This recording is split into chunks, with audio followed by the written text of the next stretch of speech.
jalan karena bunuh barangnya sedekah ulang kuning sedekah biasa sedekah wajib adapun barang-barangnya Rasulullah anak-anak boleh tapi sama macam tu nanya kadang-kadang bukan anak-anak boleh barangnya anak gurang baru kena nyon jalan yang mempok yang boleh nyon you pilih yang orang lain kata pilih kata linyanan ni you kena balik ke nyon.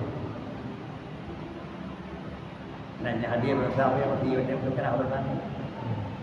Apalagi kami pun nanya hadir. Anak. Salah satu daripada majlis bersama yang mesti kajian ilmu dia katanya bersanya ada ulama Aceh berusaha itu kan. Dalam bab agama katanya nama fakir, fakirkah. Innamas sadaqatu lil fuqara wal masakin. Yang dah fakir, yang dah miskin, yang kamak dulu. Nyo kriteria fakir